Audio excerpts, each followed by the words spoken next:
Hello, welcome to another DSP video. We're going to be talking about the weekend preview, obviously, naturally, and there'll be a special video that I'll be critiquing or enduring or however you want to call it. That's not DSP, actually. This was a person that I have subscribed to over, years, and he made this one video that I figured is worth talking about. But that's only if you want to watch it. But the first half will be DSP since that's kind of why you're here. And if you want to see the other video that I'll be talking about, stick around because it'll be in the later half of this video. But enough of that, let's watch DSP as I draw.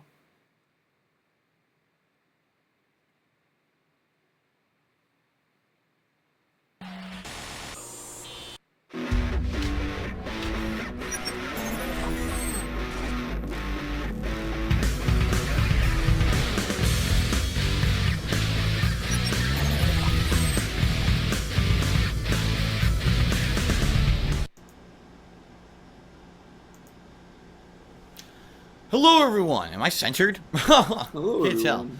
I think... We good? We're good. Hello everyone, Darkside Phil here, and welcome to the weekend preview. Today is Sunday, April 3rd, 2016, and we've got quite the eventful week coming up. But before we actually get to all the new stuff coming up this week, a few things to address. First of all, you can probably hear it. That's my air conditioner in the background. We started getting hot weather here in Washington this week, and unfortunately that means I had to install and start turning on my air conditioner in the office to avoid a overload of all the equipment in here. And you're going to start hearing this in all of my videos. There's not much that I can do about it. I do still have the mic and I do still have the soundproofing foam, so hopefully it's not too overabundantly bad. And you're going to hear a little bit of the ambient noise of it and going on and off every once in a while in my videos. I did this last year too. It's just a necessary evil of doing business, especially during the summertime months when things are going to heat up significantly. It is what it is, so apologies for that, but if you hear that noise in the background for the next several months, that's what that is, okay? What a month we had in March. Let me tell you, I want to give everyone the good news in this video, because the month of March was great. Good news. Let me tell you, number one...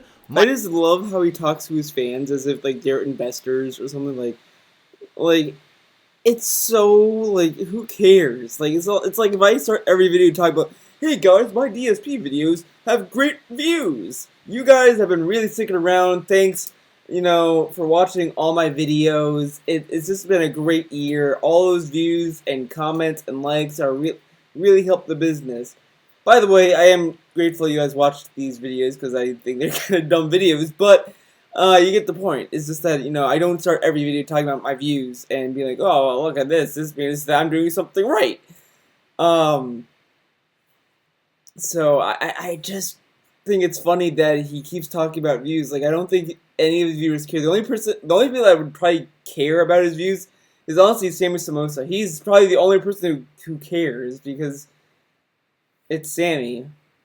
My business was up big time. We had tons of people who were engaged, who were coming out to the streams daily, watching the live content, absolutely loving it. We had people watching all the videos on demand, and although not everything that I did in the month of March was necessarily a huge freaking success, overall, pretty damn good. And let me tell you, March was way better than January and February were this year, and I'm happy to know that I'm putting out content for you, whether it's live streaming, on-demand videos of video game footage, whether it's the increase in vlogging or the edited videos. You're loving the stuff, and it shows because I see the results, and I'm like, wow, people really enjoyed what I did this month. So thank you for a great month. In addition, this month we did actually hit the goal, the Patreon goal. So that means that in the month of April, which is right now, at the end of this month, there's going to... This is kind of a little salt on my part, but if you're one of those people who donated for the Blizzard, what is wrong with you? I'm sorry, but that was the worst Patreon goal he has come up with. Actually, no, a fan came up with it. He didn't come up with it. He takes credit for it, but no. Because really, who cares about Blizzard anymore? I mean, I don't really see a lot of, people sit, on their edge of their seats. I mean, Overwatch I didn't even hear about until, a few months ago. I mean, obviously that's not really like, well, obviously you know what to talk about, but like, I don't know. I just don't feel that people care about Blizzard games anymore. I don't know. I mean, I know there's still a lot of people playing World of Warcraft. I know that, but I don't know. I just don't really see a lot of people talk about Overwatch compared to like Final Fantasy, um, Dark Souls, those kind of games. But I don't know. Even then, it's just like the games that were offered. The only one of the three that was like, oh, okay, I can see why people would kind of want to see him play would be World of Warcraft. That's the only game that's like not complete boring. Like that's not completely boring or just kind of. But it's just there's so many other things he could have done. That's what I'm trying to get at is that he could have done a better goal. Like he could have just done a goal that he plays like a random game that he hasn't played, or he could have had a goal that was like, oh, this series will be me playing games that either I didn't finish or like Parasite Eve or something like that. He could do that, and I think that would be more interesting than just kind of doing these safe bets. But he wants Patreon to give game to and to have a game suggestion that could get him views, so you get double money. That's really why he does these Patreon goals. That's why he has trouble thinking about it, because he wants to kind of bend over for viewers and money. He's pretty much obviously everyone's been saying basically, but he's basically a YouTube whore at this point. Be a marathon. It's going to be Patron's choice. They're going to be able to choose whether they want to see me play World of Warcraft, Heroes of the Storm, or Hearthstone. So that poll will be going up next weekend on the kingofhate.com forums. You might say, well, why not this weekend? Why not tonight? Well, it's very simple. Pledges are still going through right now. There were actually about 20 people whose pledge... Actually, I take it back. I think it was like 26 whose pledges were declined on Patreon, and some people have actually updated their info, and other people have messaged me and said, we're going to update the info. We want to be in on the voting, so please don't start without us. So I'm waiting a few more days for that stuff to process. That's why you'll see in this week in preview, I'm not going to have the thank you to the patrons crawl, simply because I don't have the final data yet for this month. That'll begin next weekend. You'll see the thank you to the March patrons crawl here on the week in preview, okay? So that being said, next weekend, a lot's going to happen. The poll's going to go up, and people will be able to start voting on which game I'll be playing at the end of the month, okay? In addition, tonight, as soon as I'm done filming this week in preview, I'm going to message all of the patrons for March from whom I need information to get you your perks, because a lot of you need to give me your info for the forum so I can upgrade your forum accounts. Many of you, I may owe private Q&A videos or getting your question answered on Ask the King, which is happening at the end of this month, by the way. So anyone from last month or this month who qualified for that perk on Patreon, you're going to get your perk fulfilled this month. Okay, the other thing is that I kind of want to talk about is Ask the King. Because Ask the King, to me, makes no sense. Like, I don't know why he does it so late. Because if I donate, let's say I donate sometime in April for the May Ask the King, I have to wait till the end of the month. So basically, I'll either forget to ask him a question, or I could forget to submit my question or whatever.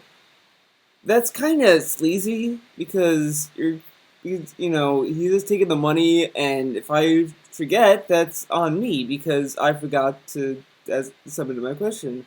And that's kind of what he's going for. It's that he just wants people to kind of ask questions. Then if they say, well, I forgot, well, that's on them, because they should have been watching his videos or whatever. But it's just dumb to do it that way. Just do Ask the King like every Thursday, just to have it be set up to be every week.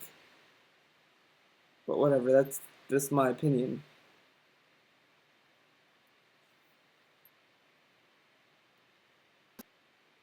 Okay? Oh, and you might hear my computer, so I apologize for that as well if you hear my computer churning.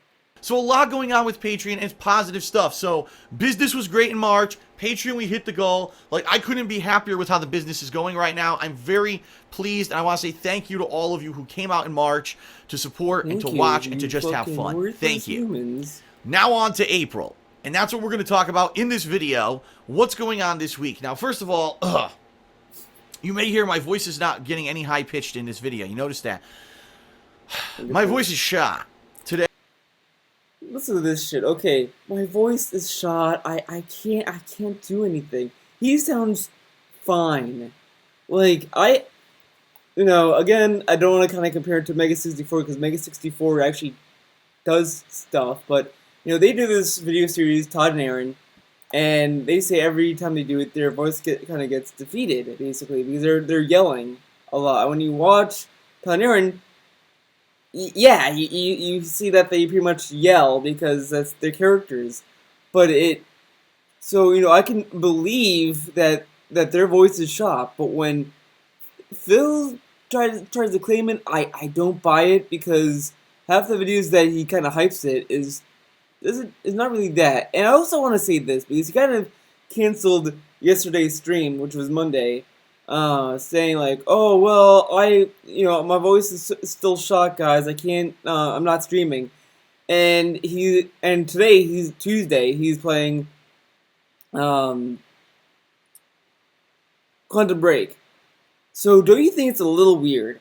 Actually, it was all weird, because everyone knows that he would like if it was missing an arm, he'd still play those day one games for day one views. But I don't think he even talked about in his pre-stream that any plans on making up for the stream that he canceled yesterday, which is shitty because he is kind of, to me, what I'm getting at is that I have a theory that he pretended to be sick so he doesn't have to play Persona 3. And I feel like he did this to another game as well in the past. It might have been another Persona game or a JRPG or something, but this isn't the first time he canceled a stream on a Monday. He only cancels streams on Mondays, and then days after Tuesday, but, because that's the other thing. Saturday, he said, I went to a grocery store and I'm just so tired, I can't upload, my Street Fighter 5 videos, so I'm going to upload them either Sunday or Monday. I guarantee you what happened was that he planned to upload those videos on Monday from the start. I don't think he ever intended on uploading those videos on Sunday. That was never his intention. He was always going to upload them on Monday because he knew he was going to not be streaming and he doesn't want to lose potential money on a weekday like that. So that's why he did it.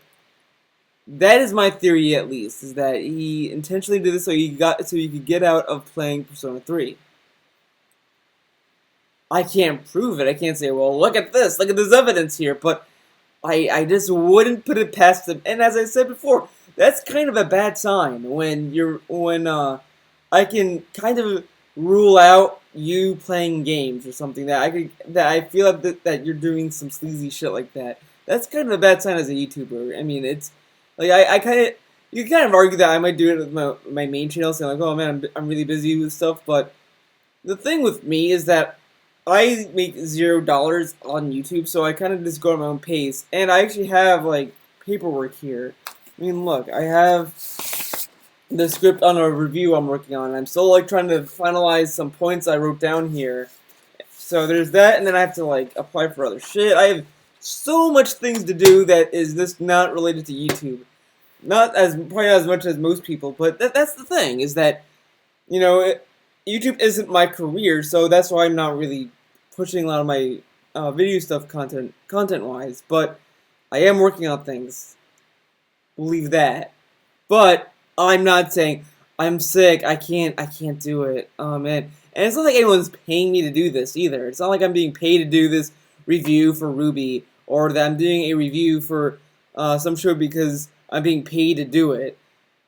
I'm doing it all for free, so, if I took your money right now, let's say that you paid me money to do something, I'd do anything I can to get that project done, because you gave me money to do that. Sorry that was a little tangent, but I just felt like I had to explain it to you guys, so I'm sorry about that. Okay, not. Okay. Today, I did my WWE Fantasy Sims. And my God, if you didn't see there, if you weren't there live for the stream, you have to watch these matches. This, by far, I'd say, the first match tonight that I did, of my Fantasy Sims. I'm not going to spoil what it is. You'll see it's going to be live on YouTube. Well, it should be live on DSP Gaming by the time you watch this. The best simulated wrestling match I've ever done. And it's all fantasy characters. It's not any real wrestlers. The best match I've ever done. And I'm talking all the years that I simulated WWE stuff. 90 minutes. The computer AI was out of control, hitting submissions and finishers, reversing, kicking out, hot tags, left and right. My God, it was the craziest elimination match I've ever seen in my life. You've got to see this match. Like, I'm not trying to hype it up or nothing. The match was insanity. Okay, I can't fucking believe it came out. I've never done a match that's been that amazing. Now, I was planning on doing 5 matches in my Fantasy Sims earlier today. I only did 4 because the first match ran 90 minutes long, and I was yelling so much you could hear I'm losing my voice. Like, no lie, like, my voice is shot right now. What was that?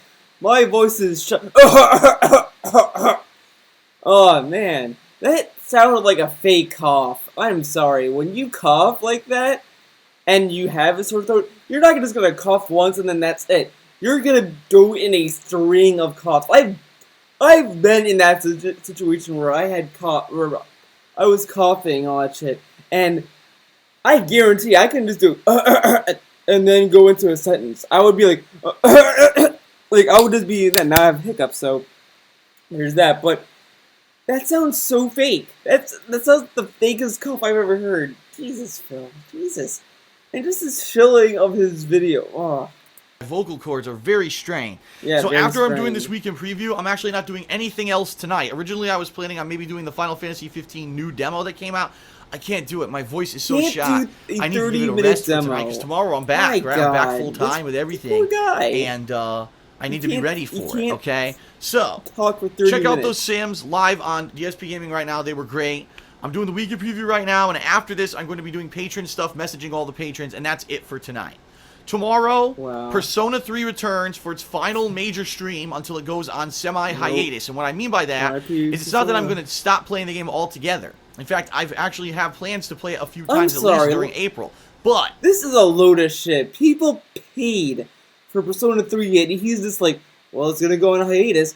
That is so shitty. He's going to put on hiatus hoping that the people who paid for it forgets or just stop caring altogether. He's just putting it aside so you know his new videos will just bury Persona 3. That's so sleazy. And you can say, well, he's not going to do that. He said it's on hiatus. He isn't canceling it. Yeah, but he said that about Project 7. Where is that? Where is this guy at 5? And, you know, guess what happened to this guy at 5 that was on a hiatus? He returned it to GameStop. Like, really? And people trust him when he says, oh, well, it's only on hiatus. I'm sorry, that is extremely shitty. And that's what I've been saying as well. If you paid me to do something, I'd do it. I wouldn't just kind of say, well, I'll do a little bit of it. Okay, now I'm going to put it on hiatus. It's like if you paid me to do a commission, and then I just kind of stopped doing it altogether and say, well, it's on hiatus. I'm not going to do that. You know, yeah, I might not work on it every day, but I'll work on it, like, every week. Or I would work on it to get it done. I wouldn't tell you, look, I'm going to put on hiatus, but I'm going to work on it, but it's going to be a hiatus. No, I would try to get it done, because I know that these things are something that you guys want, because you paid for it. Now, you told me, hey, can you pay me this, and I'll pay you later? That's fine. That's basically what I do most of the time when I do art, is that I tell people to pay me later, because I don't want you to give me your money, and then me to, you know, to be slow about it, because I think that's kind of shitty. So if you keep your money, and then, you know, you pay me later. That's kind of how I operate. Just pay me later, that's fine. He took money first. He took them, and he waited until the Patreon stuff cleared up before he even played the game. And now he's putting on hiatus. That's completely different than, okay, I'll do this, but pay me later. That's completely different. Because at that point, I'm putting the trust on you, because you trusted me to get the stuff done. The least I can do is trust that you can pay me since I put the work into it. You should not have to give me money and then trust that I'll follow through. I mean, you should be able to trust me, but it's this incredibly insane amount of trust that you're expecting people who gave you money to put onto you. And the fact that he's one person, as he claims, it's a lot of work, because there's a lot of expectation and pressure. This whole thing is sleazy and shitty, and I feel sorry for the people who paid him to play Persona 3. I feel sorry for those people that they paid him, and he's putting on a hiatus. And he didn't even give them the decency to reschedule the stream he canceled yesterday. That's kind of how shitty it is. I'm sorry that is completely shit to do that to people. And he gives a bad taste for people who have patrons, because I know a lot of people who have patrons who are artists, YouTubers, and all this kind of stuff, and they at least follow through with their patrons very well. And you have this schmuck over here who has a patron, and he's giving them a bad presentation. Because if you never knew people who have patrons and watch this guy, you're gonna have a bad image of them. Because it's like, well, you know, full of this guy is a patron. I'm sorry to make this into a tangent, but this is shitty business practices 101. I can't believe this nonsense. Right now, there's new releases coming out, and let's face it, people are chomping at the bit to see more Dark Souls 3, which I've been very, very selective about playing. Yeah, selective. I did not want to rush He's through just this afraid game of breaking the embargo and getting my his channel time with taken it, so I away. don't get burnt So out really on it, and I'm aims to be really playing enjoying these the way that that I'm afraid of covering it it. every few days playing a session. Okay, so salty. with the new release this week, which we're about to talk about, and Dark Souls 3, plus, I'm actually kind of craving wanting to play more Street Fighter and even more Pokken Tournament, which I may do sessions of this week. Pokken And of course, Tournament, if you yeah, didn't play that notice, there one. wasn't Yeah, almost any definitely. vlogging Definitely here that. on the King of Hate Vlogs this week. I was so busy with gameplay, with so much going on, I had no time to do any real edited content, nor vlogging. This week, No I'd like time to to do change that. This anything week, on- I'd actually like to... He had no time to do anything for his third channel that he made an alert video. I did record a video on the alert video, but there's really no point because that video kind of speaks for itself. But he has this third channel, and I barely remember that he has it at this point. Because I don't think he even talked about it last week in the weekend preview. He has not done anything on that channel. That channel is basically dead. It's nothing but a review channel. And maybe an impressions video if he feels like it. Like, come on. And he hasn't done a review. He's planning on doing a review on, like, or an impressions video on, like, there was something that it's like, I don't understand why he's doing an impressions video on this, but he didn't do it on Twilight Princess. Like, I feel like he should have done an impressions video on that, or a review of that video, but he's not. I think he might have been wanting to do an impression video on the Final Fantasy 15 demo, which is like, why? It's a fucking demo, but he would do that, but he wouldn't do Zelda. I mean, I don't remember for sure if he was gonna do a Final Fantasy impressions video, but I think he was. But not anymore, since it's 30 minutes, and 30 minutes is just too much out of his busy day. do some vlogging, which we're going to start with Monday night, which I'm about to talk about.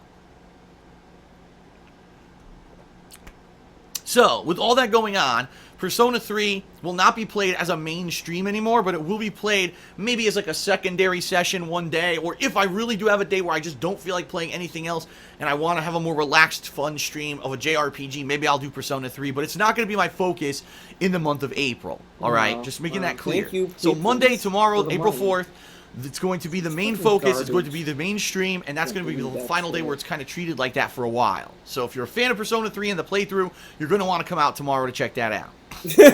Monday night, I'm going to be doing my WrestleMania reactions right here on the King of Hate Vlogs. Tonight is WrestleMania. In fact, right now, WrestleMania is taking place. I am in a social media blackout. I have not checked Twitter for the past 3.5 hours, and I'm not going to check it all night until WrestleMania is done and over with and I've seen it. Whoa. So I'm like totally avoiding every kind of social media to make sure that I don't get spoiled on WrestleMania. I'm going to watch it tonight, and then tomorrow night, I'm going to film my reactions to NXT TakeOver, See, which that's was the thing. That's the other thing that kind of furthers my conspiracy that he intentionally skipped out Persona 3 stream. He called in sick so he could get out of it, because he still recorded that video Monday and uploaded it Monday.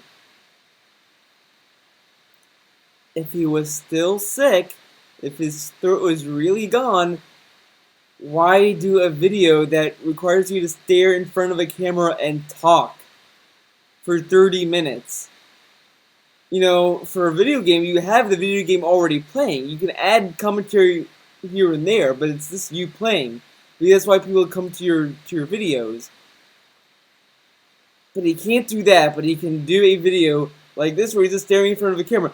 Fucking bullshit, dude. He fucking got out of playing Persona 3. I know he did at this point. There's no way that he's called in sick genuinely. This is bullshit that he's trying to pass on to not really viewers. pay-per-view, but the on-demand God NXT damn. event that happened Friday night, I feel as sorry well as for them. my I feel thoughts on sorry that they fall WrestleMania. It's for going to it be all one the big time. super video. That's probably going to be pretty long and take me the whole night to make. That's going to be tomorrow night stress right here on the and King of Hate Vlogs. Okay? Tuesday, we've got a big new release, Quantum Break on the Xbox One. It's an Xbox, a Microsoft exclusive. It's a game that we've seen now for 3 years. They kept showing this at E3. It intrigues me. Time travel, and apparently there's a guy who's going through time and committing crimes and stuff, or changing time, and then people have to follow that person to stop or protect time from what they're doing. Or I'm not really too involved in the plot, and here's why. I want this game to be just like Until Dawn was last year. Remember like Until Dawn, what happened? I didn't really whatever. pay attention to anything about the game. All I knew was, okay, it has actors in it, and there's motion capture, and it's a horror game. And that's all I knew. That's kind of how I want to treat Quantum. What? Hold on, I gotta hear that. Because I don't know if he was talking about Until Dawn or Quantum Break, because if he said Quantum Break is a horror game, that's hilarious.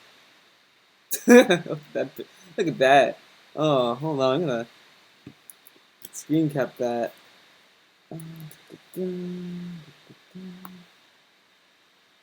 Sorry, that image is just perfect.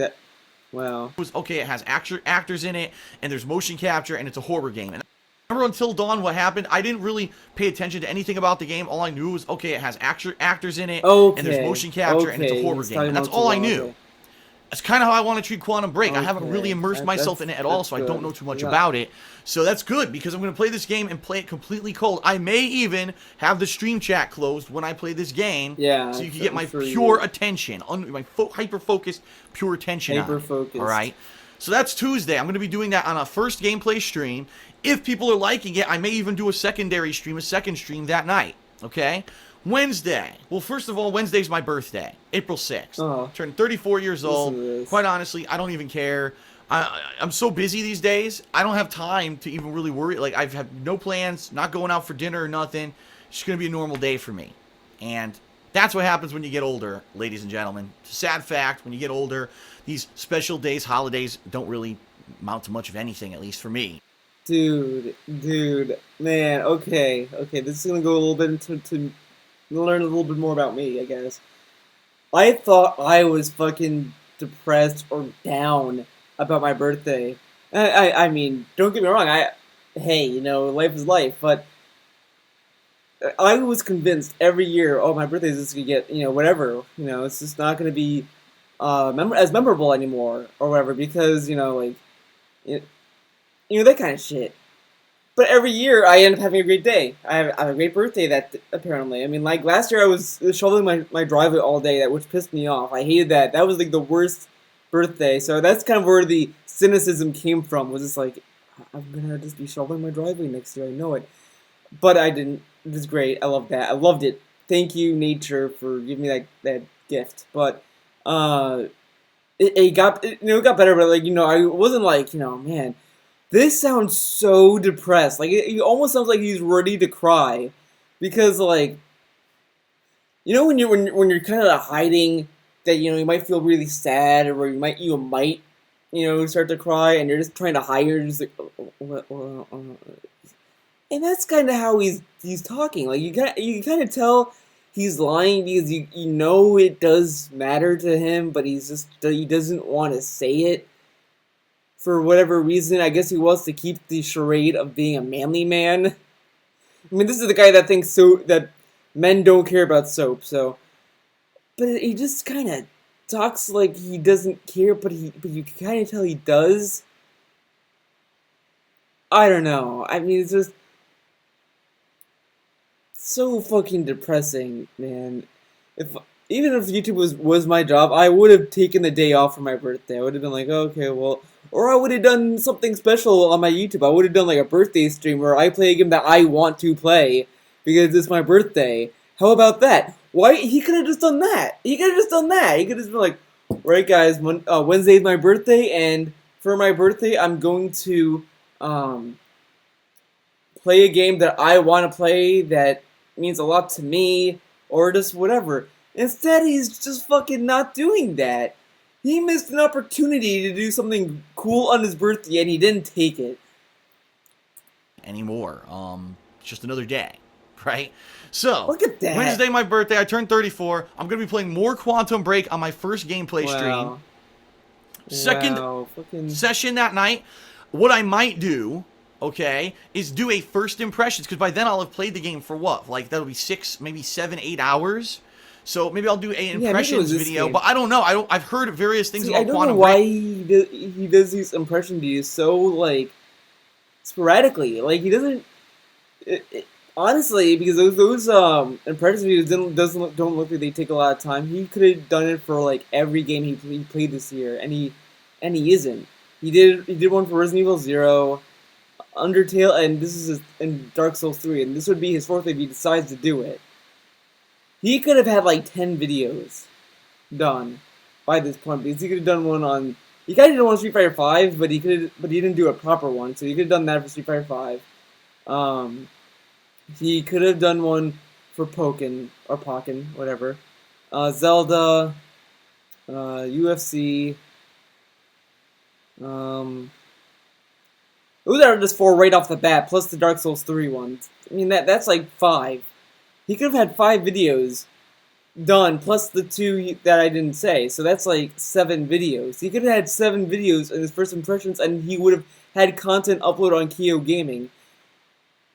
Why not just do that? Why is he so selective with these first impressions videos? It makes no sense. When I play a game, half the time I really want to talk about it, so I do a video on it. I've been wanting to do a Metal Gear Solid 5 video for like months now because this is kind of a preview of a video that I'm thinking of doing that's in concept form.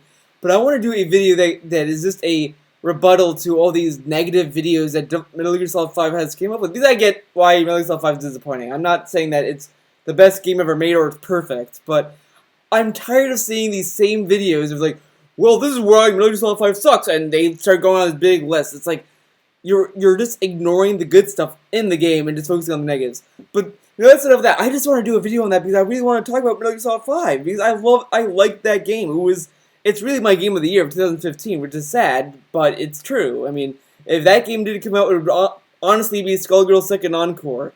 That's honestly the best game because Arkham Knight was fucking disappointing next to The Order 1886. But anyways, he could do so much first impressions videos that he could have made KO Gaming more relevant, but he's struggling with KO Gaming at this point. He's struggling for views still after he did that alert video. Come on, man. Some people say the game's short. If the game's short, then why am I going to do a first impressions video on a game that I'm going to beat in like 2-3 streams? You know what I mean? Oh so we'll see. We'll play it by ear, and we'll see exactly what's going on by the end of Wednesday's I'm so stream. tired of Maybe that instead, saying. I'll do something different when... You know, that saying is used a lot in normal, like, when people talk about stuff, but he uses it to a whole other level. I'm sorry that's a nitpick, but goddamn. Retire some words, dude. You just obliterate things. Like, I'm surprised he didn't use the word fad, because he used it throughout a month. He was talking about fads. Like, god damn. Wednesday night. Maybe I'll do a mini stream or a mini session of Pokken Tournament online gameplay. Maybe I'll do something else. You do a mini stream for Pokken. I don't know. I don't know what I'm going to do yet, Fantasy. okay? And it's going to kind of be the same for the rest of the week, where, depending on what happened with Quantum Break and how long Quantum Break is, we'll see how many sessions of that there's going to be, and it's always going to be kind of paired off. Maybe I'll take, if it's really short, maybe I will take a day's break from it and then come back to it later in the week. I guess we'll see. Yeah, At some point this week, I'm planning on reviewing Quantum Break. Okay, I'm going to beat it, and I'm going to review the game. Now, the second half of this week, after I've played Quantum Break a few sessions, Dark Souls 3 coverage is going to pick up in a big way. What I mean by that is it's not going to be every few days anymore. I'm actually going to start playing it consistently. I'm thinking probably around Thursday, and it'll either be every day or every other day a session of it. I thought he wanted to slow it down and not do it. But see, I think this is kind of him gaining more confidence that he's not going to be taken down by From Software, which I don't think that's going to happen. I don't think he's going to be taken down at all because I will admit that on the first day he played, I did try to rat him out to From Software. I will admit that. But it didn't work, so I kind of gave up, and I was like, fuck it, he'll just play it, whatever. People get away with all this kind of shit all the time. There's always, you can say, well, this tiny YouTuber got shut down. Yeah, some people get caught. Some people kind of fall through the through the holes. Like, they just kind of, they're still there. Not everyone will get busted, which is kind of shitty, but that's how it is sometimes. I mean, some people get games early, some people don't. It kind of sucks, and it's unfair, but that's how it happens. That's what happens. Because it's going to take us into the actual North American release week, the week after, okay? So this week, a balance of Quantum Break with Dark Souls 3. There is potential I'll do Pokken Tournament, or I'll play more Street Fighter 5 mixed in there. There's always potential if I'm getting bored, maybe I'll do some Persona 3, and if anything goes on to vlog about or whatever, I'll be doing that as well. So that's the main focus of the week, okay? Now I need your help, because next week, Ratchet & Clank comes out, the new Ratchet & Clank, alright? Oh, it needs our help, guys. I'll be honest with you, I played Ratchet & Clank 1, and I thought that it was quite good, although there were some archaic things in it. Archaic. Yeah, okay. But I did enjoy it. I can't even remember. How sad is this? I can't even remember if I played Ratchet & Clank 2. I might have, but I have no recollection. I know I've played other games. Remember there was that One for All or whatever? It was the 4-player co-op game. And then I also played that tower defense game with Leanna once. And then I actually did try to play the one, what was the last one that they made? It was some one with dimensional rifts or whatever. When I tried to play that one, no one cared. And that was years ago. I'm not talking like, oh, you know, today I don't get a lot of views on a lot of things that I do. We're talking like 3-4 years ago, whenever that game was out, no one cared about it when I played it. So I'm wondering, I'm on the fence, should I play the new Ratchet? And that's the thing, like, I'm tired of him always kind of trying to gauge his views, see if he can make a lot of views. Why not just try it? You know, it's just kind of like, I don't know, it's just why? Why bother at that point? I just don't get it, and it's, yeah, I just don't get it. And Clank, I think that would be good variety for that week. Balance Dark Souls 3 with Ratchet and Clank. Could they be any different? And that way, if you're not into Dark Souls 3, you don't really care about Dark Souls 3, you'll have something to watch. Did you just say that you would try to see what's different between Ratchet and Clank and Dark Souls 3?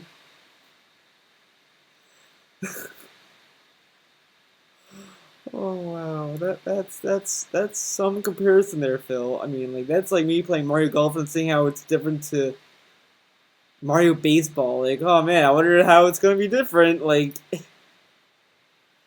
compare two different games. I mean, like, it would make more sense to say that about Bloodborne, to compare Dark Souls 3 to Bloodborne, because it's the same developer and the same difficulty and all that kind of shit. But they compared that to a platformer is just hilarious. Come on.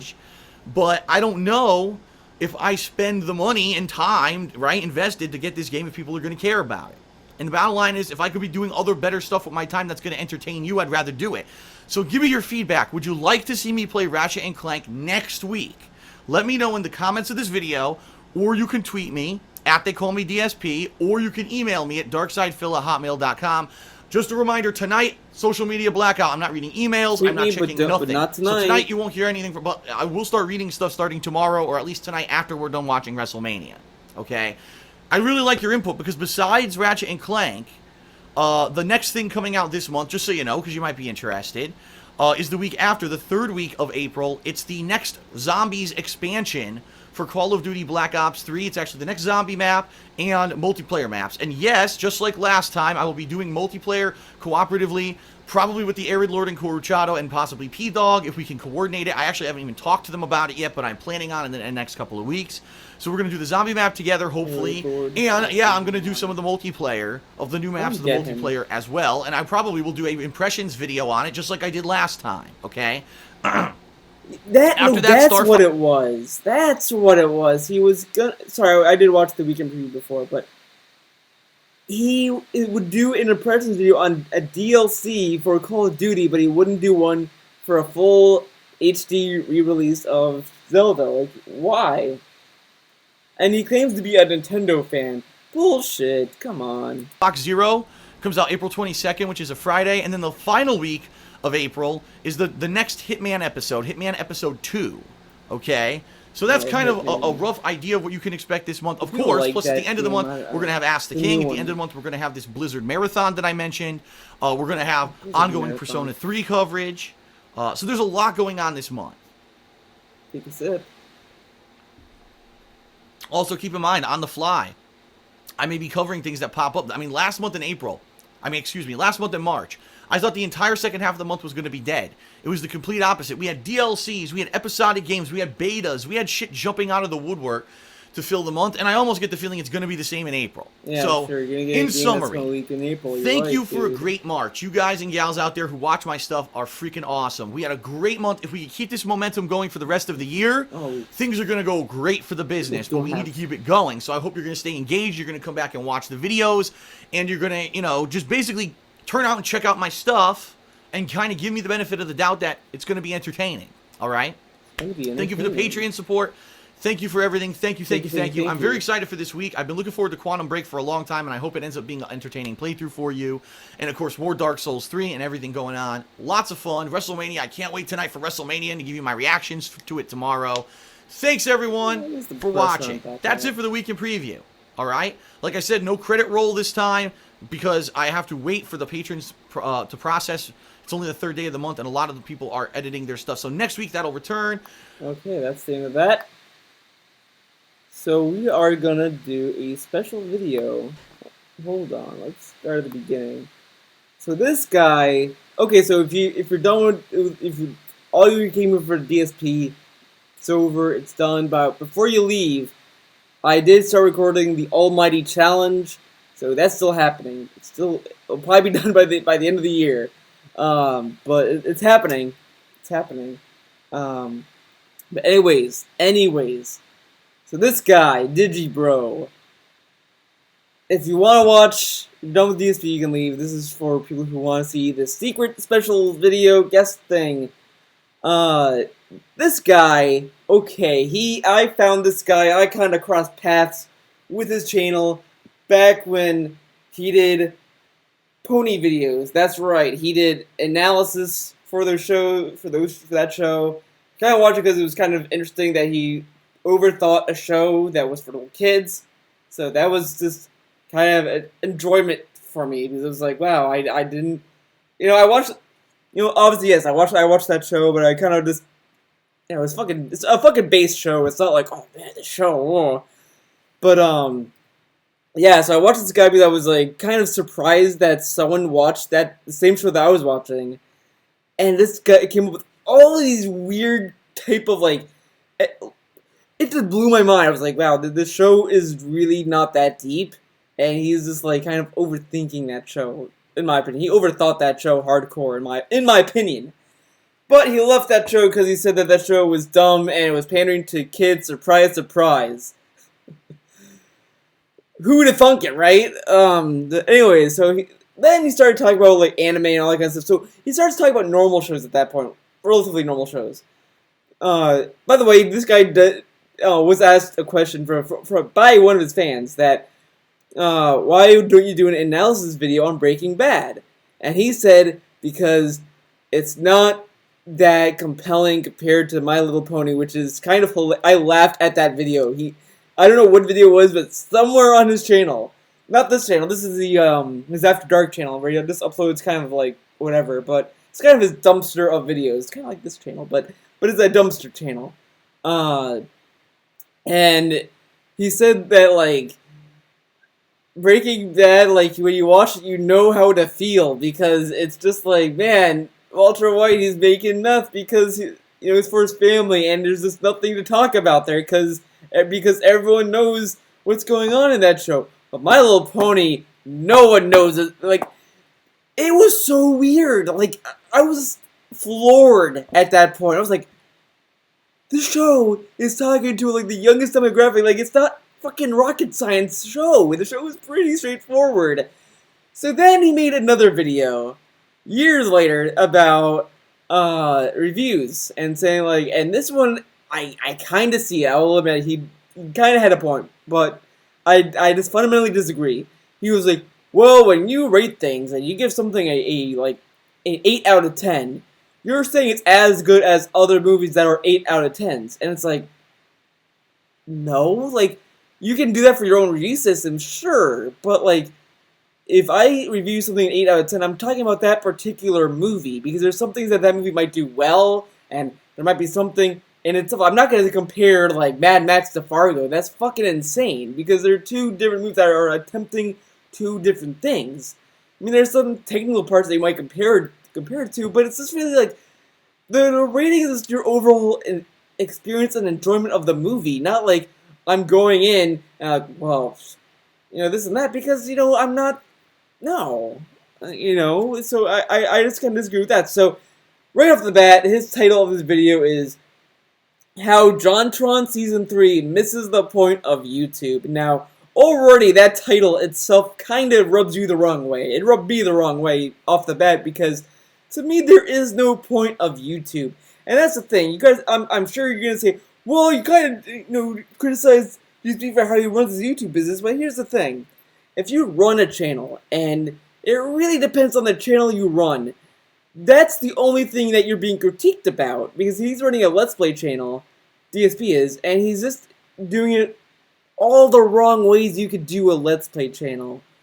And yeah, he misses the point of a Let's Play channel, or just the point of playing a video game, because all that Let's Plays are just playing video games. But the point of YouTube is just to upload videos. There's really no right or wrong way to upload a video unless you're uploading the wrong file. It's just... To me, there's no point of YouTube. YouTube's point is to upload videos and to share them.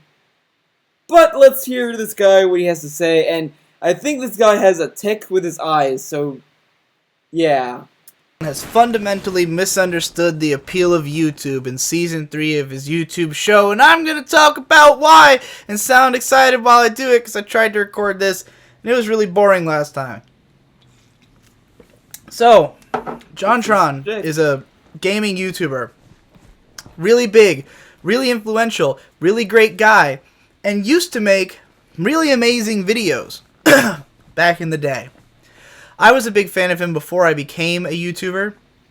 I used to watch all of his videos multiple times, I used to, crack his jokes to my friends and stuff like that. Long-time fan, big-time fan. And the reason I became a YouTuber was because when he started Game Grumps with Ego Raptor, there was, in the first episode, he, mentioned how people would always ask him, what's your day job outside of YouTube? And he would be like, YouTube is my job. And I was like, whoa, YouTube can be your job? That's awesome. So I decided to make that my job, and now it is my job. So it's a little bit weird for me to talk about JonTron when I'm also doing the same kind of stuff that he does, and it kind of feels like I don't know, shitting in the pond I swim in? Is that an expression? And I love JonTron as a guy, and if his work is fulfilling to him, then that's what really matters, and my opinion maybe doesn't hold that much weight for him anyways. And if you think that JonTron is still great, and you really love his newer videos, then, by all means have that opinion, but for me...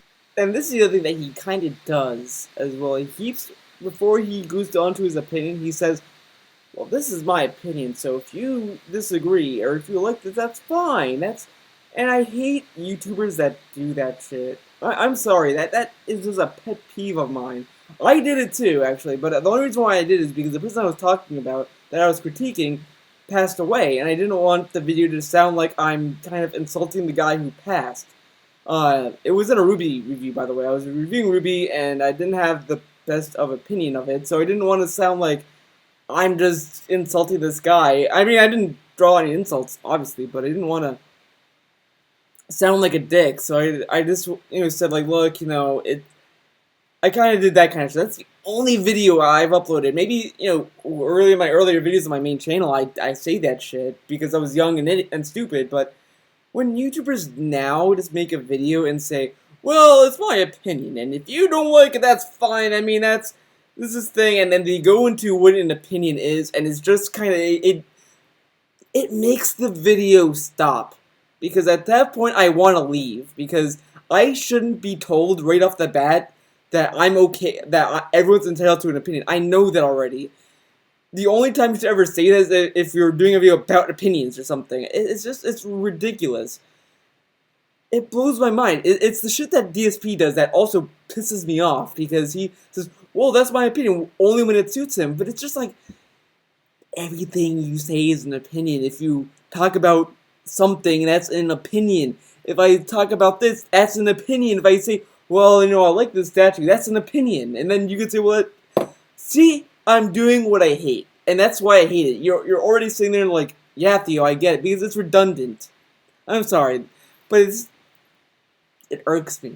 Me, and for a lot of my friends who are very heavily influenced by JonTron, we have all been kind of lamenting the fact that he seems to have gone downhill, that his videos don't have the comedic spark and the heart and soul that they used to have. Oh, and that's the other thing. There's a theme going on in this video. You're gonna see it hopefully by the end. I'll tell you by the end. I want you guys to get to it organically, and then by the end you'll see, aha, you're right. But just keep that in mind. There is a point to this video that I want to kind of get to, but don't want to say it because it will spoil the video. And I'm going to explain why I think this has happened. Take a sip. Everyone takes sips on YouTube. I should have a cup. I should have a drink. JonTron very much falls into the JonTron very much falls into the angry video game nerd school of video making. Angry video game nerd, if you don't know him, no, who am I talking? You know him.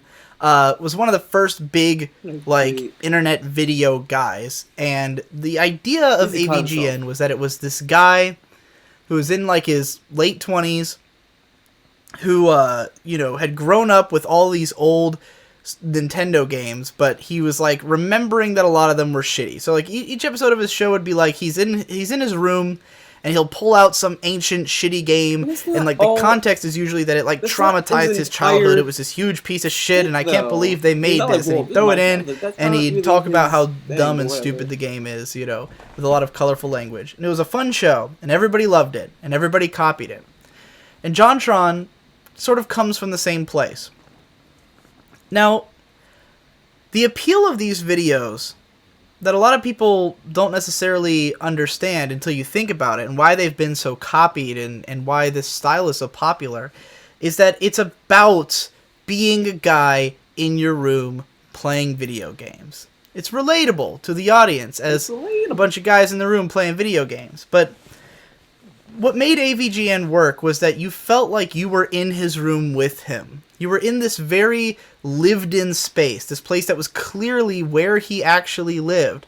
These game consoles that appeared to be still hooked up after 20 years, that he was putting these old games that he physically had these games, and he'd put them into his console and start playing them. It all had this very tactile feel to it, like he was inviting you to take this journey with him. And there was always some kind of context into the game. He'd tell you about how he got a hold of it, or what it was related to, or who made it, or something. And look, I just want to say this as well. He does bring up good points. I'm not saying that he's a complete idiot or anything. That's not the point. That's not the point at all. But there's this level of kind of condescension that he kind of talks like. I mean, you might be able to hear it now, but like, he just kind of talks as if he knows what YouTube is, or knows how to make a YouTube video better than other people or something. Like, it's just kind of, and that's kind of what rubbed me the wrong way from this guy from the start, and kind of why I've been kind of slowly drifting away from him.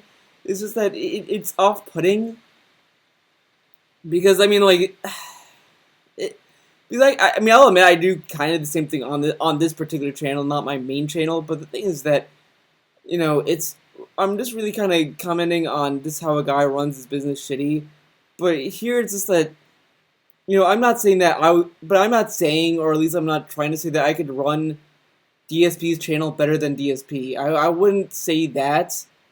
But I could say that, there's things that he does that I don't necessarily agree with, that I think is wrong. I think that inherently is the part that's wrong, not that, oh, well, he should really be doing this, and I can do this better than he can. I know that makes sense, but that's how I feel. It's just that it's not like I'm saying that I know better than DSP, or I know less than him, but I just don't think that his model is working, and I think that the model that and it shows that it's not working, and that's kind of what I'm getting at, is that, I'm only basing my opinions off of how I see DSP go throughout his channel, and it's not working. JonTron, on the other hand, I've watched his videos, and it's just that I wouldn't say he's missing the point of YouTube, or that, I know how to run his channel better, because there's really nothing on his channel that is like, see, this is why he's losing views. Look at this video. It's like, there's really nothing like that in his videos. I mean, there's stuff that you might not like, but I don't think that's like, Well, see, this is why he's a bad YouTuber. I don't know. Maybe that makes sense somewhere. Somewhere in that mess. Give you some story to this game being shitty. And JonTron was great at that back in the day. Take a sip. JonTron has always seemed to care about the narrative of a game and the soul of a game. He had one of his most famous speeches many would consider to be like the heart and soul of his feelings about video games was at the end of his top 20 Super Nintendo games list, where he gives this whole speech about like what these games meant and the nostalgic feeling of like, how they affected your life and all this stuff. And he would always argue with Egoraptor on Game Grumps about how he didn't think everything about games could be analyzed. He thought there was like this ephemeral quality to them. And he had this very emotional perspective about video games and about art. And that came through in his videos, where a lot of them, some of them would just be about something like Dino City. To say that, well, there's nothing to analyze in video games. Well, there's a lot to analyze, and there's a lot to think about, because the video games lend themselves that way. Well, some of them do. But it's just like, I don't know. That's how I feel. Video games, you can't analyze them to a point. But there was always a context to it. It was always like, I played this game when I was a kid and I had no idea what it was. Or a home improvement game. Well, I watched Home Improvement before and here's a game about it, But then his best videos were always the one where there was a deep context, where there was this deep reason for why he was talking about it. Like Star Fox Adventures and Banjo-Kazooie Nuts and Bolts, where both of them were from these companies that he had this long-standing love for, these games these series that like he was a big fan of. And the Banjo-Kazooie video is like 8 minutes before it even starts talking about the game he's reviewing, because the context was so important and the reasoning behind why this game. That's what made it the best JonTron video. It was so deeply cathartic video. Once he finally got to that game and like really blew your mind with like what it was in comparison to what he had been building up. And then, it felt so earned when he got so mad at it and threw it out into the ocean. It's like it was a narrative arc in that video. But the thing was that everyone knew Banjo-Kazooie Nuts and Bolts was a shitty game. That it was no secret, because even when they announced it, when you saw Nuts and Bolts for the first time, it was shit. You just knew, because it's like, this isn't what Banjo-Kazooie is. It's really one of those games that as soon as you see a teaser trailer, you know immediately that it's going to be shit, because it's like, it's like if they made a Metal Gear game, and then they're like, okay, Metal Gear Solid 6, Nuts and Bolts, and you see Snake in a go-kart racing around, you're going to be like, that's fucking shit, because Metal Gear is not a kart racing game, or it's not a first-person shooter or something, so if you see that kind of shit in a Metal Gear game, you know it's going to be like that. Like, unless they market it differently, like Metal Gear Rising, they marketed it as a hack and slash, and they openly said multiple times, this isn't a Metal Gear Solid game, it's a Metal Gear Rising game, it's completely different from the typical gameplay that you're used to, and that's why it's called that. It's just, so it's like, yeah, there's really nothing profound about that JonTron video. Or like, oh man, I'm surprised that this game's actually shit after watching that video. It's like, no, everyone knows. Whatever. And John was always good at that. Now, what I know about JonTron is that he always wanted his show to be higher quality. He's always admired television, and I think he's always kind of looked down on the qualities of YouTube as a medium, like the kind of stuff that was happening on YouTube. He's always kind of had a flippant attitude towards it. Back when they started Game Grumps, he really hated the idea of considering it a Let's Play show. He really wanted to think of it more as a comedy show. He didn't seem to respect Let's Playing as a medium. And there was a point where JonTron would always be trying to reassure his audience that Game Grumps wasn't getting in the way of his main content, that he was still working on it. And Egoraptor around that same time admitted, like, yeah, I'm just doing Game Grumps now. Like, I don't even care, And I think the reason JonTron left Game Grumps is that he was creatively unfulfilled with it. He didn't want to be doing this type of video and having it take up more of his time. He wanted to be making what he saw as bigger, more expressive videos. And I think that while that mindset is fine, I think the way that he what happened was that, yeah, he wanted to either... There's a lot of stuff that happened with that, and it's not as simple as like, well, see, this is why he did it, because I believe that, he's kind of right, that I think it was that JonTron wanted to go back to doing JonTron videos, and he didn't want Game Grumps to be his only facet. Well, I think Ego Raptor saw the amount of views that Game Grumps was getting, and then he was like, and he wanted to ride that gravy train. So I mean, I like Ego Raptor. He's not a bad person, but I just feel that Ego Raptor is more of a sellout at this point because, like, I used to be a subscriber to the Game Grumps, and then I just unsubscribed as soon as I started seeing like 20 million videos on my feed. It's just like, oh my god, no, I'm not. No, this is torture. Like, they had all these shows on one channel. It's like, I'm all for having one channel and having, like, different kind of shows, but just, like, on my channel, I have, like, a review show, Explains it, where I kind of sarcastically explain something completely wrong, but I explain things. I have a Character of the Week show that I might be returning to, but I do that all on one channel because I do it in bursts. I don't do it, I do it, like, when they're around. I don't just kind of have like, okay, I'm going to do all these shows all at once, I'm going to upload them all together, and that drove me up the wall. I hated it. It was the worst thing about Game Grumps once JonTron left. And it just kind of felt sleazy, and I just didn't want to be part of it. Not to say that their videos aren't funny, but it's just, it lost all the appeal it had, and I didn't like the humor that was coming in, and I kind of started to watch Wind Waker because I was on a Zelda kick a few weeks ago, and that was unbearable. I mean, they didn't even know who Prince Kamali was, and the game pretty much told you who he is. It blew my mind how it just kind of pisses me off when I was watching a few of those videos. It was just kind of mind-numbing. It was hurting. It was hurting my mind watching it. I was like, oh my god, how can you just... No. So, yeah, I don't know. It's just my opinion of Ego Raptor is kind of declining because I think he could... Because I know other animated YouTubers that stuck with animation, but whatever. Interpreted how to make his videos better may have been wrong-headed and misunderstanding what the appeal of his videos was. Because JonTron, aside from that feeling of like being in his room with him, playing video games with him, having this deep context into why he's playing those games, also the way it was filmed was very funny. It was mostly about his reactions to things, him going like, whoa, oh my god, and the camera would zoom and jiggle with him, and it had this sensation of almost like a home video, like you were really watching this guy play these games and react to these games, and you were there. And so it made it even funnier when it happened because, like, you're seeing it at the same time he is and reacting to it. When you see the Han Solo dance, it's presented like he's been going through the menus in this game, and then he selects Han Solo dance, and he sees it, and then he reacts, and you're there. And that's what makes that joke work so well. It makes it such a payoff. And he had lots of great jokes like that. Again, I used to quote JonTron stuff all the time. I used to think he was really hilarious.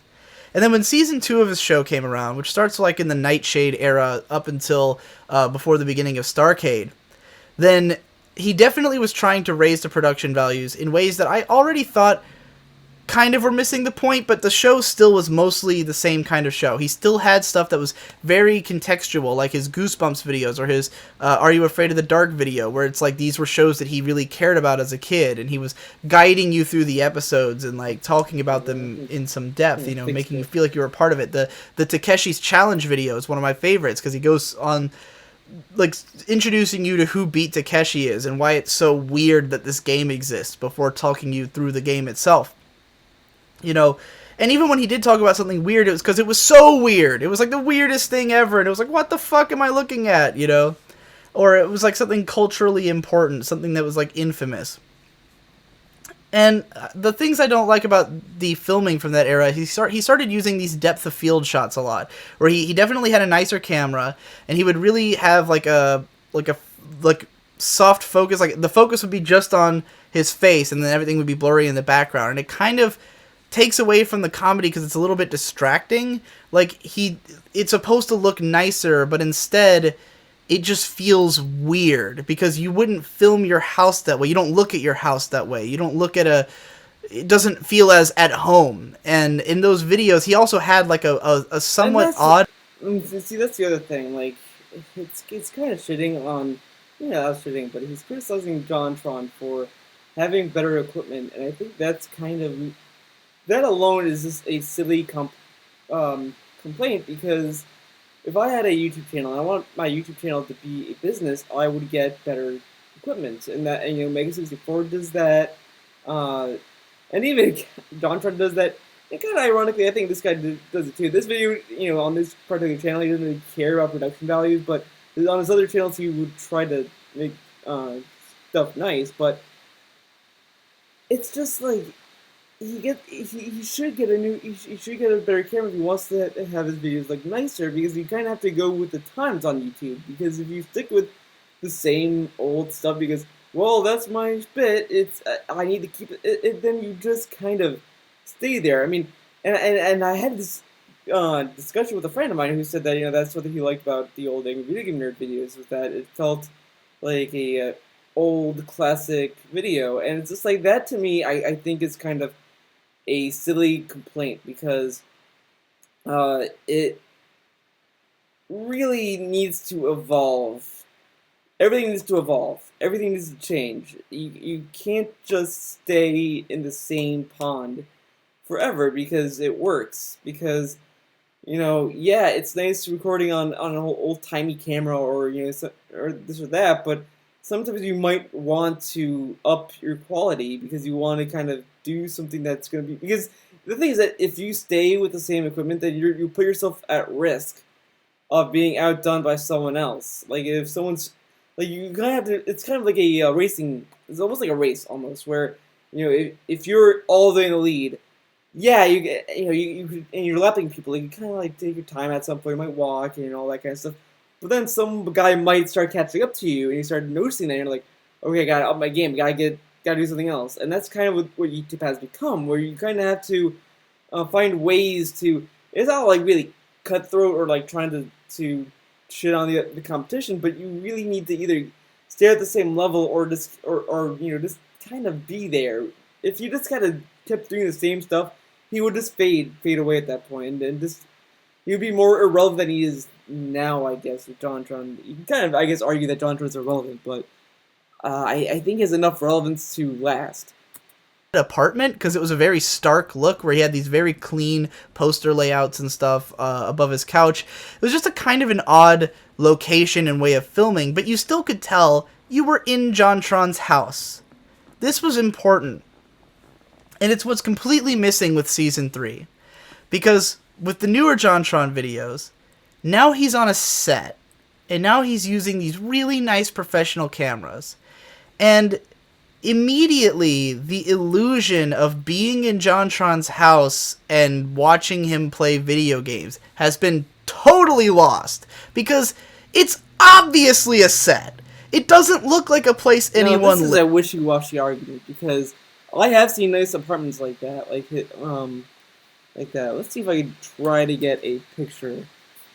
JonTron Season 3 set. I'm only using set because it's a general term. See if I can. No, I can't. So instead, I will just go to his channel the old-fashioned way. JonTron, bing, bing, boom. Let's do that. Talking Cat. That's the latest. Well, that's. See, doesn't that look like a house? Oh no, it looks like a set because it looks so nice, right? I mean, it's just kind of whatever. It's a whatever. No, by the way, I'm not referring to Talking Tom. I'm referring, of course, to the. I mean, it's just. Yeah, okay. It doesn't look like a set to me. It's this weird looking. Because it's this weird argument, because you're just arguing at this point over a house or an apartment that might end up looking like that. I've seen apartments that look like sets before. So this argument is kind of like, I see his point, but I don't really agree, because I'm not willing to believe that it's a set exactly. It might be a set, but I'm not.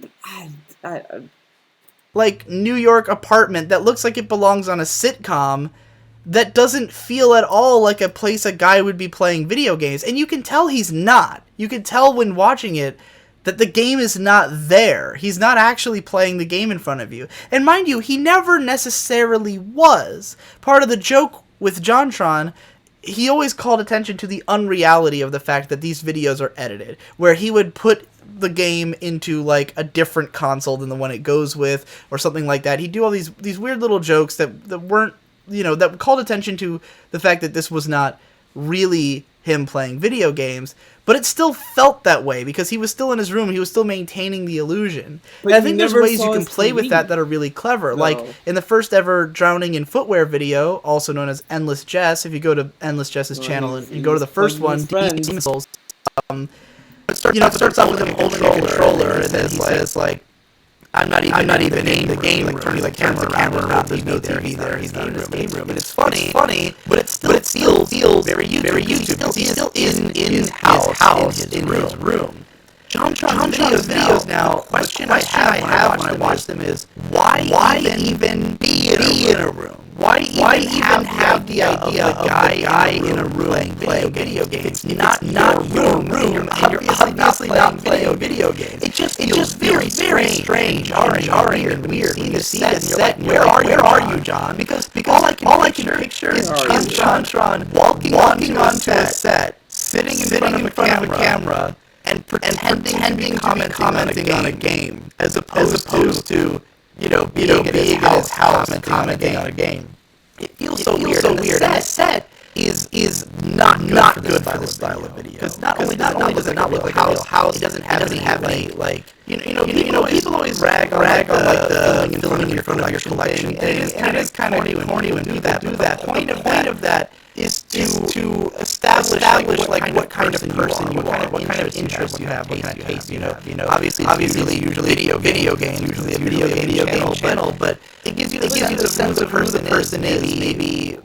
But the thing is that like with JonTron, you kind of know who he is. He has this whole repertoire of videos. But the other thing is that you could also argue that he might want to go for a broader audience because maybe he doesn't want to just be that guy who plays video games. I mean, he did like 3 movie reviews, and he did a few other stuff. I mean, he I don't know. It's just I think it's kind of ridiculous because I've seen other. I mean, look where I'm doing a video. I have a blank wall that I would like to propose it behind there, to be honest, but it's a blank wall.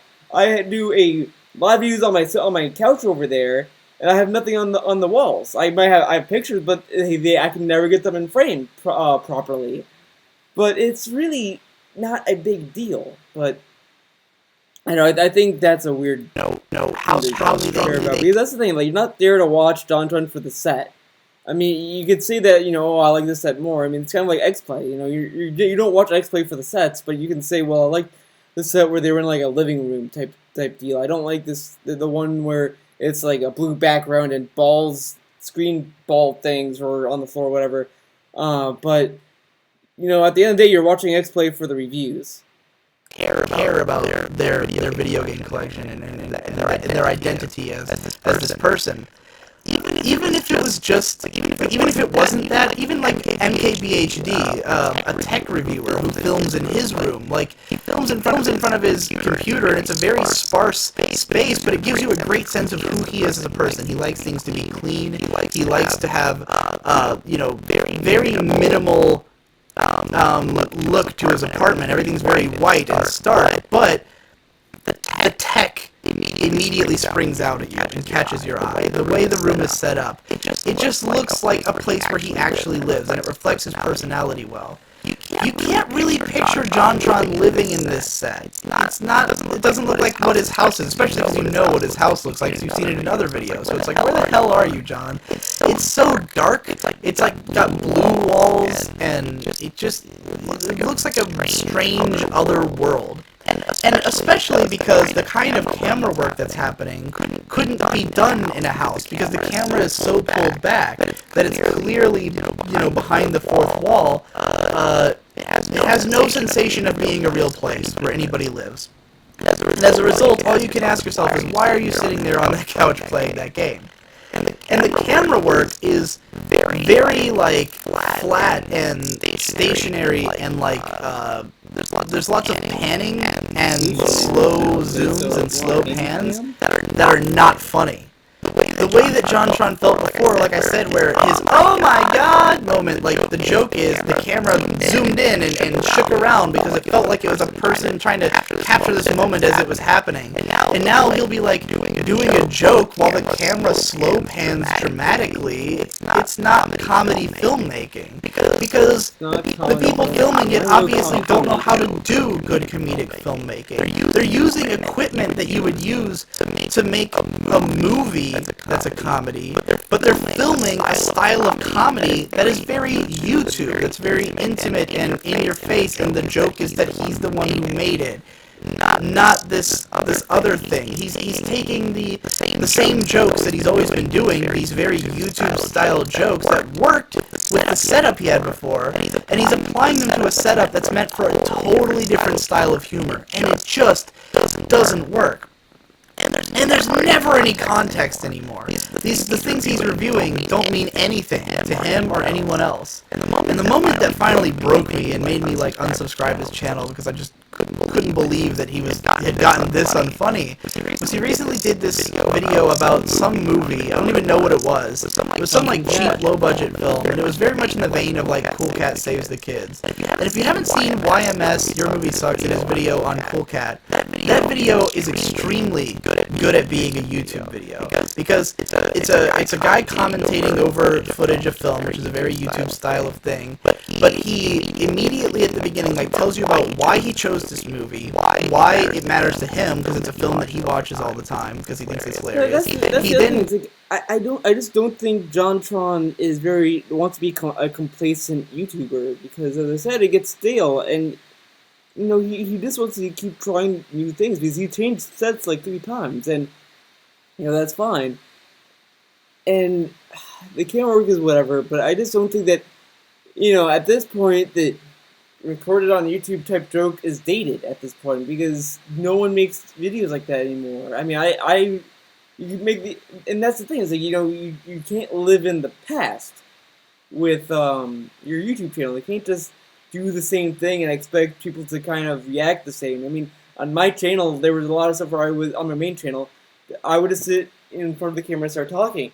And that did get views for a while, but then after that, no one gave a shit. I started getting comments saying, "This is boring. Why are you talking to the camera and have nothing on the screen? This is terrible, and this is lazy, and all that stuff." And I read those, and I was like, "Yeah, that is pretty fucking boring." So, I decided, like, well, hey, I like doing art. I have this tablet thing. I can record on my screen. I'll do that, and that's what I'm doing with this. Is that I'm drawing, and we're watching this. And on my main channel, I draw, I talk. I mean, there may be I only released one video at this point where it is me talking in front of the camera because there really was no art for me to put with the video because of a long story. But people just shouldn't be complacent with things. It gets you into the why it's interesting culturally because like. The way it's made is so strange, and like what it is so strange that it makes it interesting that it even exists. And then he goes through the film like scene by scene and makes it so you can follow what's happening. By the end of the Cool Cat video, you feel like you've watched Cool Cat. And John has done this before with his Birdemic video, which had a great reason for him to do it. He's a bird guy. He's known for being into birds. It was like a movie that was getting a lot of people talking about it, and he guided through it and told the whole story in his video while making jokes about it. This movie he did recently, it's just like he's in his weird set room and he just decides to watch some movie. He doesn't establish why it's interesting, what it is. I honestly didn't even know if this was supposed to be a good or bad movie before he started talking about it.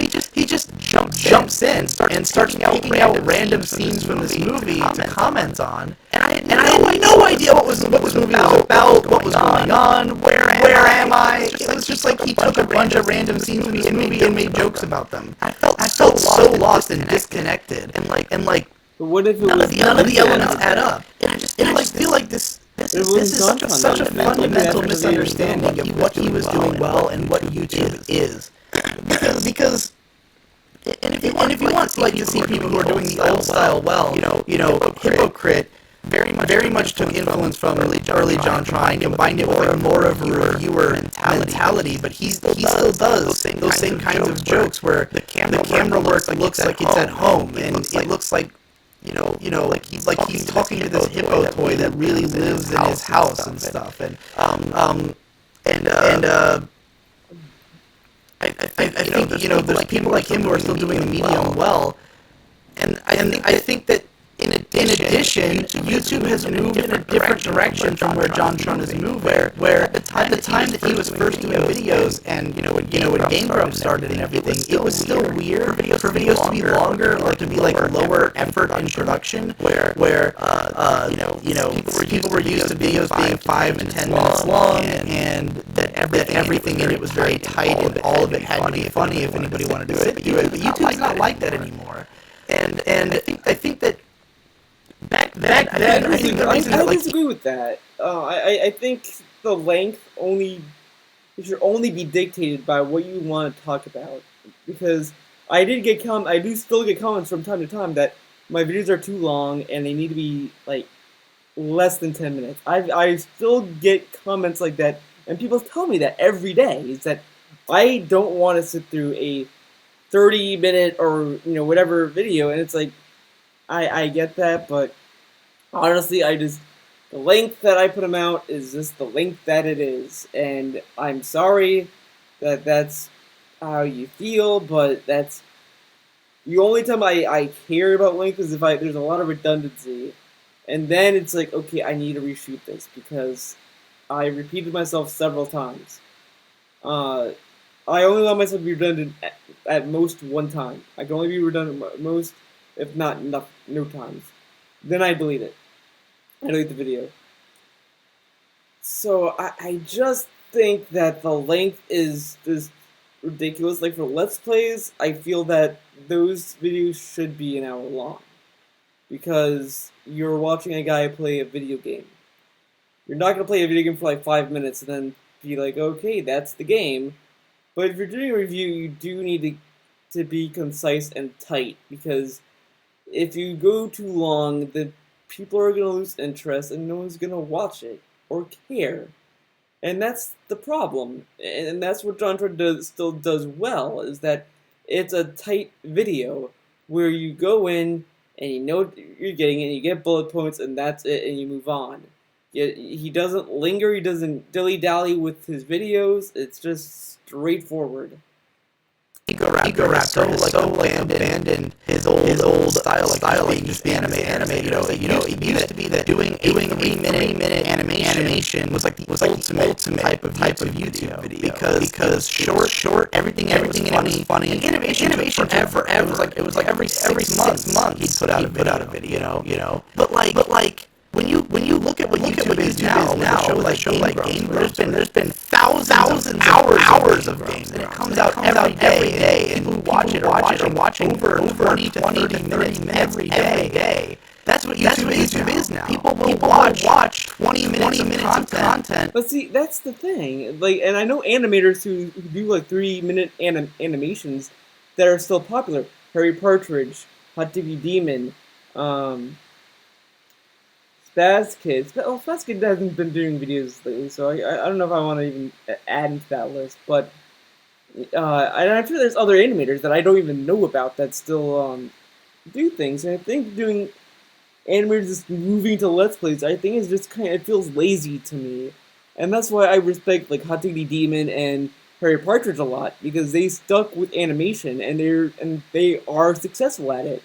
Hot Diggity Demon did animations for Mega 64. He did animations for games that he wanted to talk about. He did all this stuff, and those were all like 4-minute animations, and they all worked, and they were still funny, and people still tune into that channel and they watch his old videos. Animation isn't going anywhere. It's just the only animations that are not on YouTube anymore are the shitty ones. So I just think it's kind of ridiculous to say that 3-minute videos are now a thing of the past, because you can still have a successful YouTube channel and having 3-minute videos.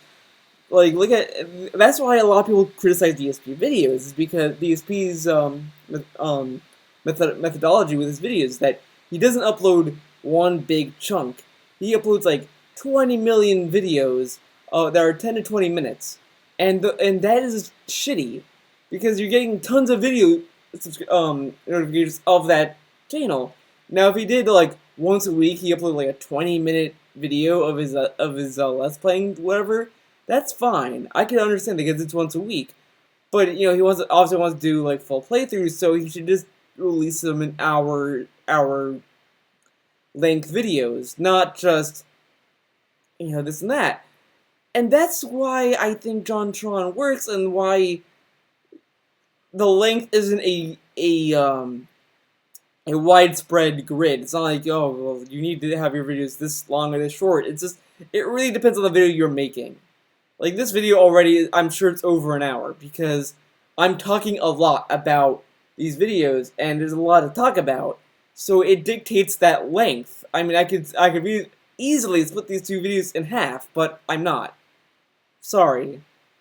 That maybe isn't as densely entertaining, but in the long run, you way more out of it. So much more out of a week's worth of Game Grumps than you would out of one Ego Raptor short animation. That of course animation is not the way to go anymore, because it's not what YouTube is about anymore. YouTube's getting longer and more involved, and people are embracing it as not being like TV. It's not like a show. YouTube doesn't work like it's something you tune into once every week because you know that show comes on this week. It's not quite like that, especially for someone like JonTron who doesn't even have a regular release schedule. For him to make a show like this is very strange because the way JonTron's show feels is like a TV sitcom that's supposed to just come on at 7 while you happen to be sitting on the couch and you watch it. But it's not released that way. A JonTron video will often come out in between an hour and a half long videos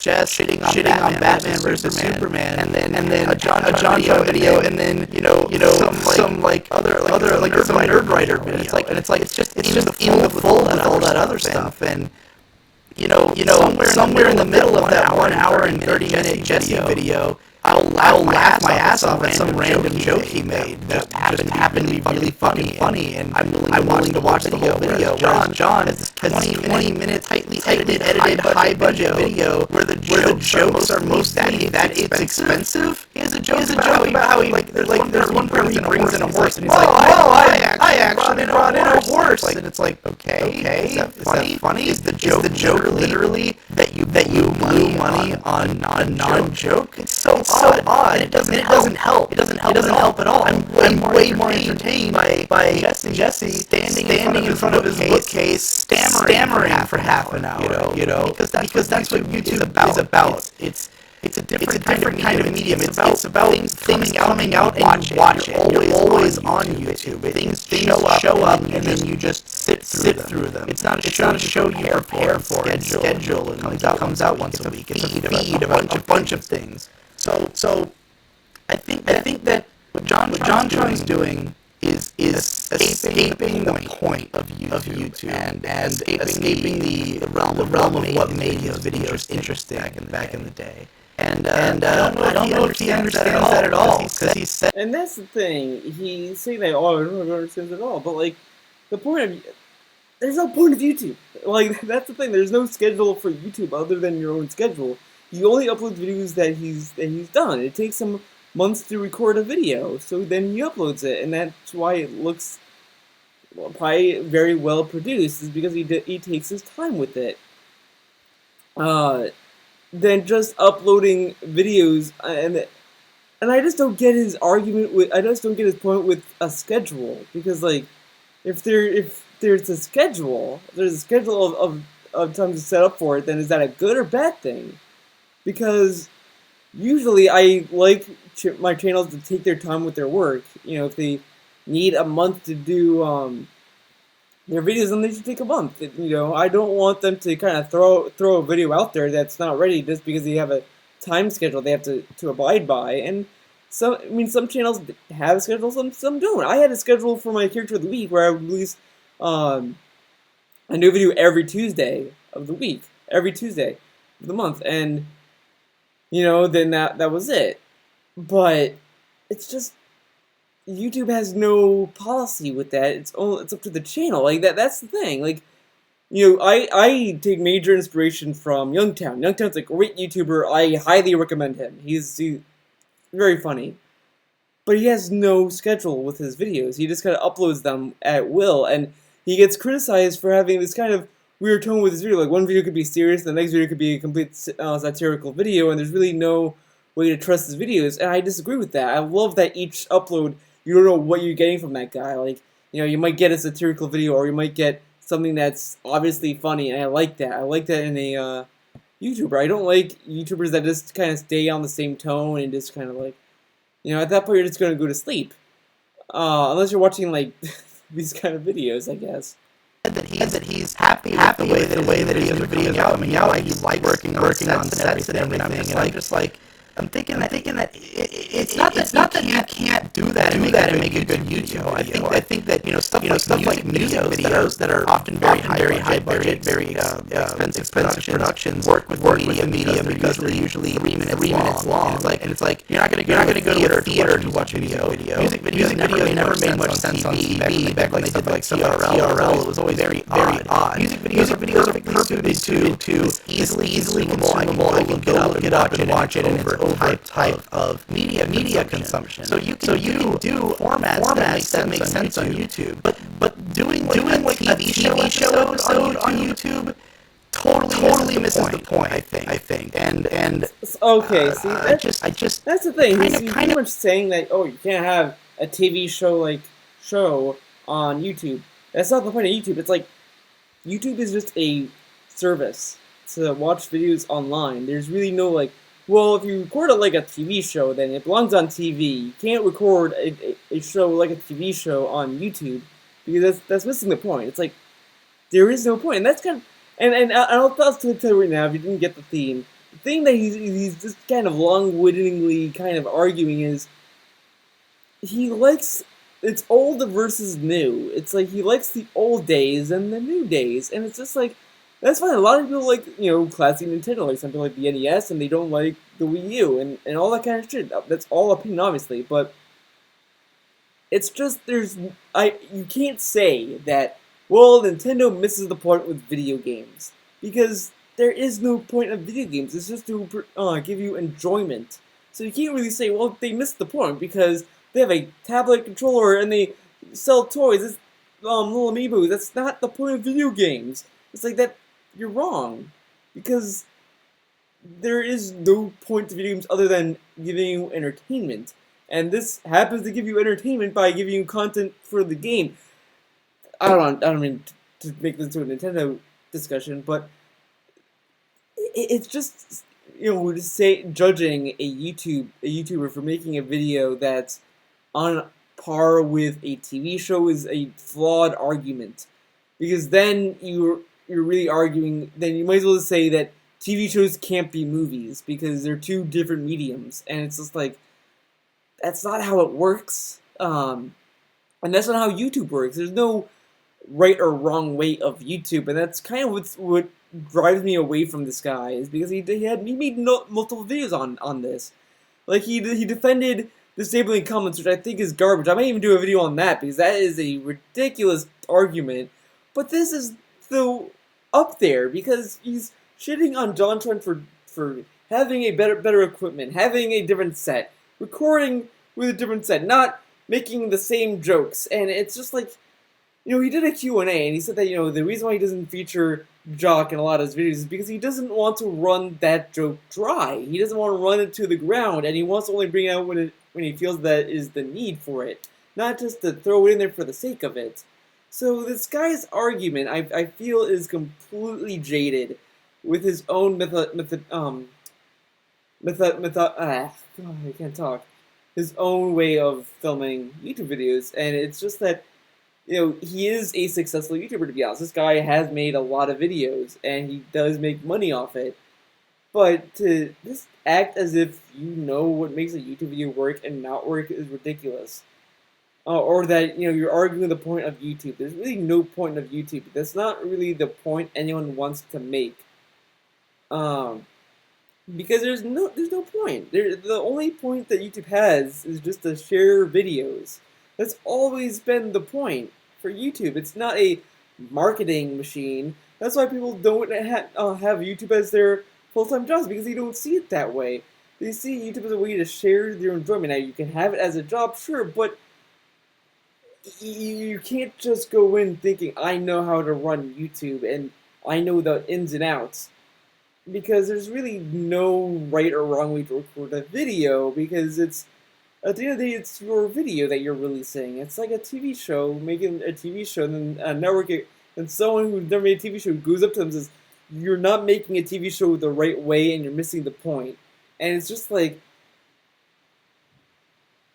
so I don't know, I kind of disagree with this argument. It's kind of flawed in my opinion. I wish JonTron would reassess what he's doing. He has so much money and talent that he could be pouring into his YouTube videos, using them on a style of humor that doesn't make any sense to have that applied to it. Whereas if he took that money and used it to make more experimental stuff for different styles, it could work really well. And I know he would do it because he made those Malkovich's game show videos, which were absolutely hilarious and were totally different style from his normal content. And it made sense that those were on a set, because that was jokes, that it was a game show.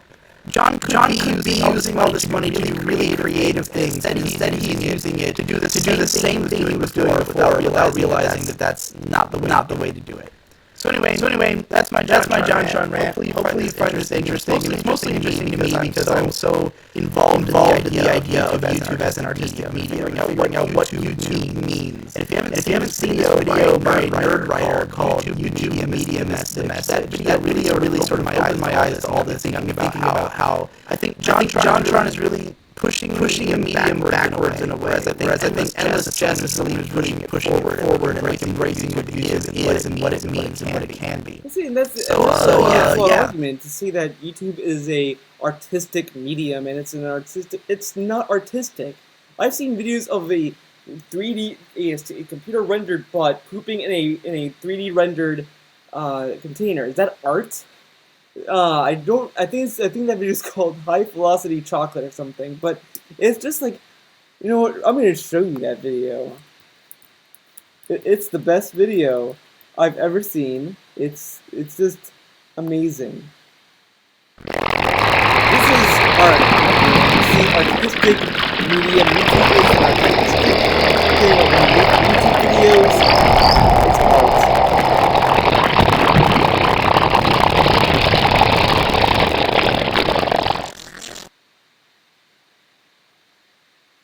So yeah, that's great. That's what I don't like about his argument with JonTron misses the point of YouTube, because there's really no point of YouTube, and it's not an artistic medium, because not every video that's uploaded is artistic, and that's not what JonTron's going for. There's no art in his videos. It's just there for consumption, and that's how all the YouTube videos are always gonna be. They're gonna be there for consumption. So that's my opinion on that. I hope you guys enjoyed this video. That's an hour and 38 minutes. So thanks for watching. If you stick around this long, I am eternally grateful, and someday I might do something better than this. I might give you guys something actually in return than just this. I might give you guys some actual art files, maybe. But anyways, thanks for watching. This video's gone for way too long.